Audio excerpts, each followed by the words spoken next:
Aishwarya astro academy உங்களை அன்புடன் வரவேற்கின்றது. இன்று நாம் பார்க்கக்கூடிய தலைப்பு இரண்டாம் பாவம். இரண்டாம் பாவம் என்பது பொருளாதாரம்.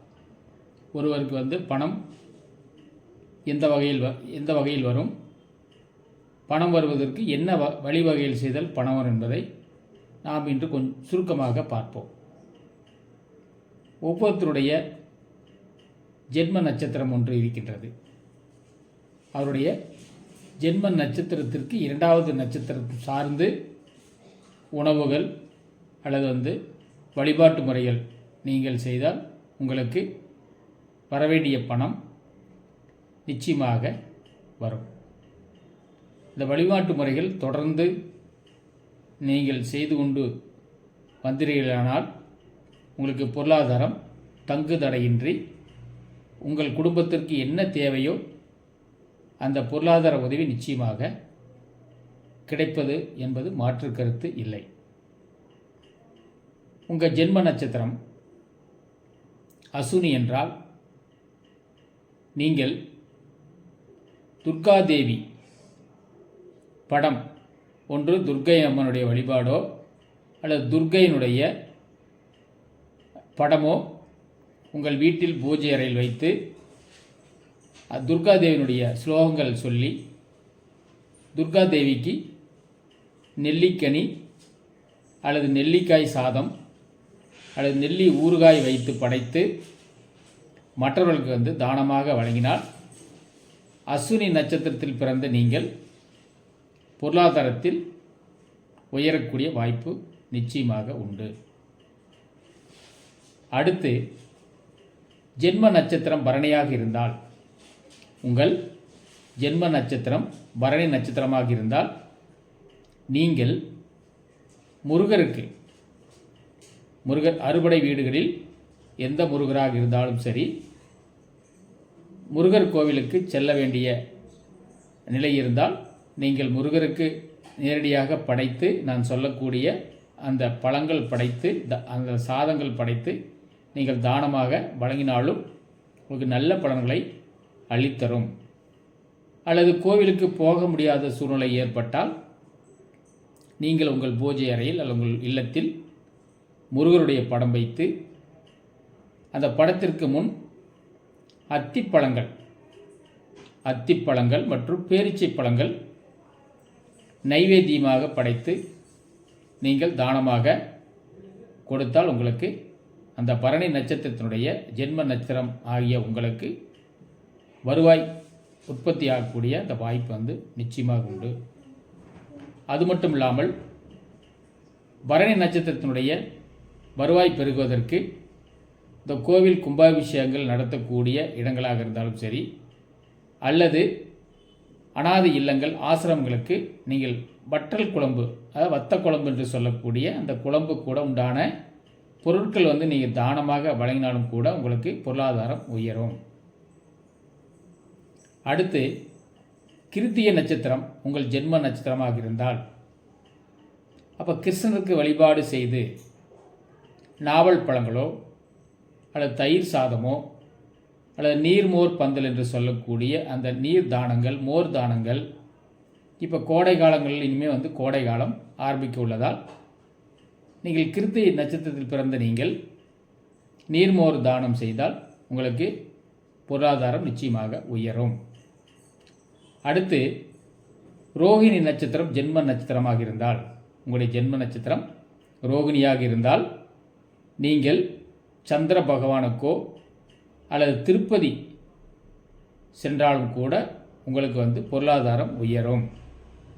அல்லது திருப்பதிக்கு போக முடியாத சூழ்நிலை இருந்தால் அருகில் உள்ள சாய்பாபா வழிபாடோ அல்லது ராகவேந்தருடைய அந்த குருமாருடைய வழிபாடு செய்தால் நிச்சயமாக உங்களுக்கு பொருளாதாரம் உயரும். இந்த சாய்பாபா மற்றும் ராகவேந்திரர் படம் முன்போ அல்லது கோவிலுக்கு சென்று தேங்காய் சாதம் அல்லது இளநீர் படைத்து துவரை சாதமோ அல்லது தட்டைப்பயிரின் மூலமாக செய்த சாதங்களோ அல்லது குழம்போ வைத்து தானமாக வழங்கினால் நிச்சயமாக உங்களுக்கு பொருளாதாரம் உயரும். அடுத்தது, ஜென்ம நட்சத்திரம் மிருகசீரிஷமாக இருந்தால், உங்களுடைய ஜென்ம நட்சத்திரம் மிருகசீரிடமாக இருந்தால் நீங்கள் சிவன் ஆலயங்களுக்கு சென்று வாழைப்பழங்கள் நைவேத்தியமாக அல்லது பஞ்சாமிர்தம் நைவேத்தியமாக செய்து நீங்கள் தானமாக வழங்கினால் நிச்சயமாக உங்களுக்கு பொருளாதாரம் உயரும். உணவுகள் என்று உணவுகள் கூழ் உணவுகள் ஒன்று கம்மங்கூழ் அல்லது ராகிக்கூழ். இந்த கோடை காலங்களில் இனிமேல் வெயில் அதிகமாக தாக்கம் அதிகமாக இருப்பதால் இந்த கோடை காலங்களில் நீங்களும் கம்பு அல்லது கேழ்வரகு சார்ந்து கூழ் நீங்கள் தானமாக சிவனுக்கு படைத்து நீங்கள் தானமாக வழங்கினால் உங்களுடைய பொருளாதாரம் உயரும். அடுத்ததாக, உங்கள் ஜென்ம நட்சத்திரம் திருவாதிரை நட்சத்திரமாக இருந்தால், உங்களுடைய ஜென்ம நட்சத்திரம் திருவாதிரையாக இருந்தால் நீங்கள் ராமர் கோவிலோ அல்லது விஷ்ணுடைய பெருமாளுடைய வழிபாடு செய்தால் உங்களுக்கு பொருளாதாரம் உயரும். நீங்கள் ராமர் படம் முன்போ அல்லது ராமர் கோவிலுக்கோ மூங்கில் அரிசி என்று சொல்லக்கூடிய அந்த அரிசியை ஒன்று சமையல் செய்தோ அல்லது நைவேத்தியமாக செய்தோ நீங்கள் படைத்து அல்லது கரும்பு படைத்து நீங்கள் மற்றவர்களுக்கு தானமாக வழங்கினால் உங்களுடைய பொருளாதாரம் உயரும். அது மட்டும் இல்லாமல் பால் சாதம், திருவாதிரை நட்சத்திரமாக இருந்தால் நீங்கள் பால் சாதம் தானமாக வழங்கினால் பொருளாதாரம் உயரும். அடுத்தது, உங்களுடைய ஜென்ம நட்சத்திரம் புனர்பூச நட்சத்திரமாக இருந்தால் நீங்கள் நவகிரகத்தில் உள்ள குரு பகவானுடைய வழிபாடு செய்து அந்த குரு பகவானுக்கு நைவேத்தியமாக ஆப்பிள் பழங்கள் அல்லது சாம்பார் சாதம், ஆப்பிள் அல்லது சாம்பார் சாதம் வைத்து நீங்கள் வழிபாடு செய்து கோவிலுக்கு வருபவர்களுக்கு நீங்கள் தானமாக வழங்கினால் உங்களுடைய பொருளாதாரம் பணம் தட்டுப்பாடு இல்லாமல் இருப்பீர்கள். அடுத்தது, உங்கள் ஜென்ம நட்சத்திரம் பூசம் நட்சத்திரமாக இருந்தால், உங்களுடைய ஜென்ம நட்சத்திரம் பூசமாக இருந்தால் ஆதிசேஷன் வழிபாடு செய்வது சிறப்பு. ஆதிசேஷன் முன்பு அல்லது ஆதிசேஷன் கோவிலுக்கு சென்று முருங்கைக்காய் அல்லது முருங்கை கீரை அல்லது முருங்கை பூனால் ஆன அந்த நைவேத்தியமாக செய்து நீங்கள் தானமாக வழங்கினால் நிச்சயமாக உங்களுடைய பொருளாதாரம் உயரும். அது மட்டும் இல்லாமல் மோர் வற்றல் குழம்பு, மோர் குழம்பு என்று சொல்லக்கூடிய அந்த குழம்பு கூட நீங்கள் தானமாக வழங்கினால் நிச்சயமாக உங்களுடைய பொருளாதாரம் உயரும். அடுத்தது, ஜென்ம நட்சத்திரம் உங்களுக்கு ஆயில்ய நட்சத்திரமாக இருந்தால், உங்களுடைய ஜென்ம நட்சத்திரம் ஆயில்யமாக இருந்தால் நீங்கள் விநாயகருக்கு நீர் பூசணியினால் ஆன நீர் பூசணியை கொண்டு அல்வாவோ அல்லது வேறு ஏதோ பதார்த்தங்கள் செய்து, அது மட்டுமல்லாமல் கீரை உணவுகள் படைத்து நீங்கள் விநாயகருக்கு படைத்து அதை மற்றவர்களுக்கு கோவிலுக்கு வருபவர்களுக்கோ மற்றவர்களுக்கோ நீங்கள் தானமாக வழங்கினால் உங்களுடைய பொருளாதாரம் உயரும்.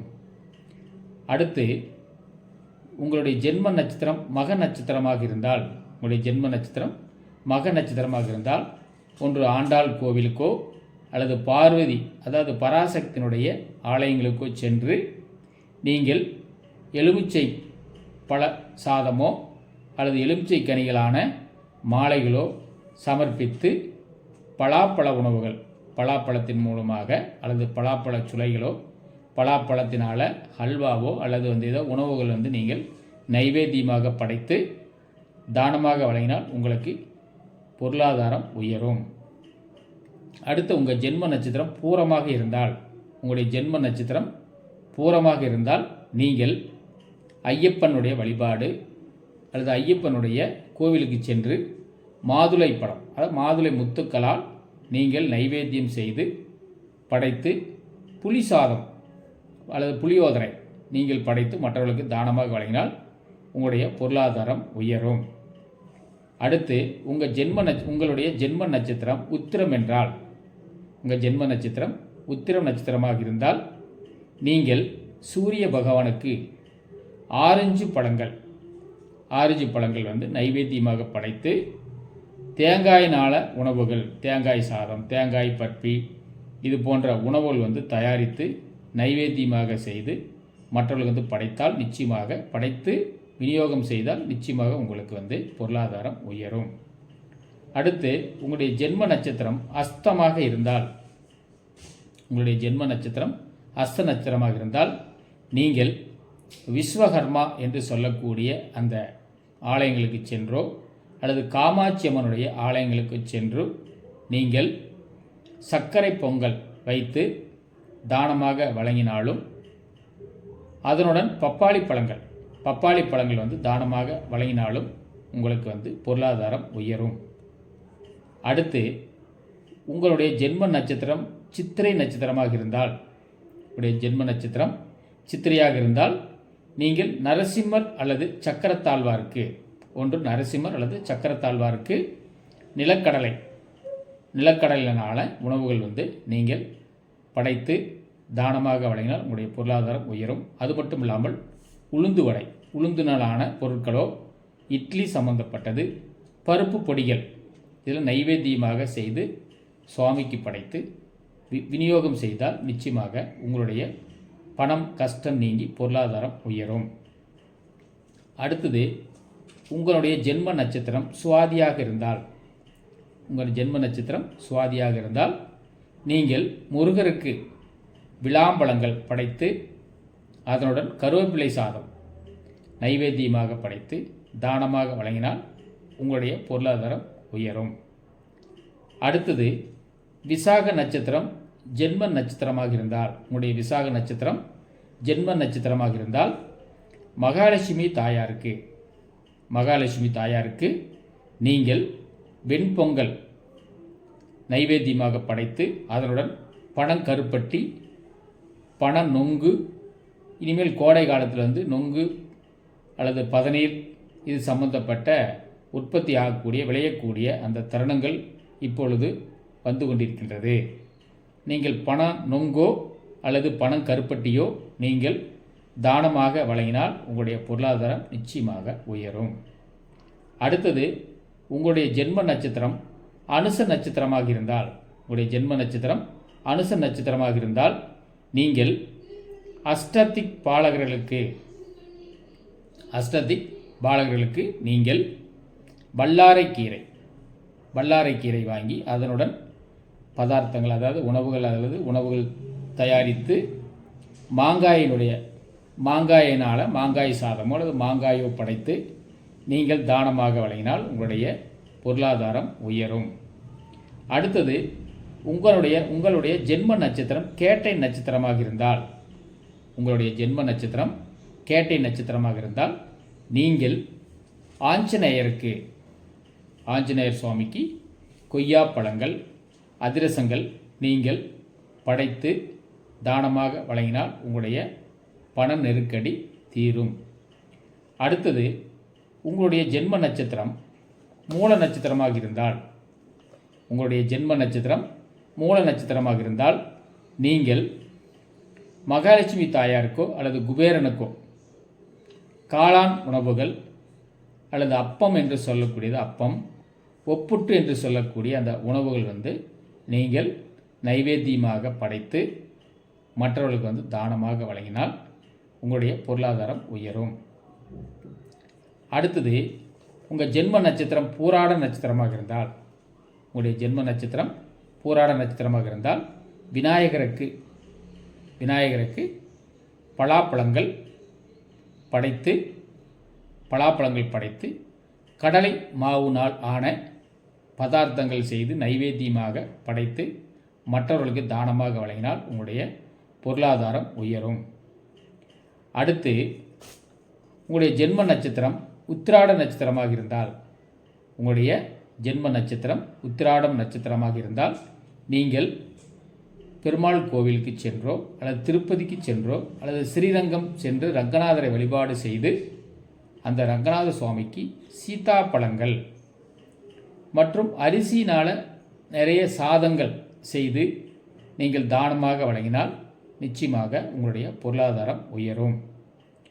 அடுத்தது உங்களுடைய ஜென்ம நட்சத்திரம் திருவோண நட்சத்திரமாக இருந்தால், உங்களுடைய ஜென்ம நட்சத்திரம் திருவோண நட்சத்திரமாக இருந்தால் நீங்கள் காளியம்மன் அல்லது மாரியம்மன் கோவில், உங்கள் வீட்டுக்கு அருகில் உள்ள காளியம்மன் கோவிலோ அல்லது மாரியம்மன் கோவிலோ அங்கு சென்று ஆப்பிள் பழங்கள் நைவேத்தியமாக படைத்து அதனுடன் அவுள் வகைகள், அவுள் உணவுனால் என்னென்ன சாதங்கள் பதார்த்தங்கள் உங்களால் என்ன செய்ய முடியுமோ அதை தயாரித்து நைவேத்தியமாக படைத்து மற்றவர்களுக்கு தானமாக வழங்கினால் நிச்சயமாக உங்களுடைய பொருளாதாரம் உயரும். அடுத்து உங்களுடைய ஜென்ம நட்சத்திரம் அவிட்ட நட்சத்திரமாக இருந்தால், உங்களுடைய ஜென்ம நட்சத்திரம் அவிட்டமாக இருந்தால் நீங்கள் தஞ்சை பெரிய கோவில் சென்று பெருவுடையாருக்கு நீங்கள் திராட்சை பழங்கள், அதாவது கொத்தோடு திராட்சை பழங்கள் நீங்கள்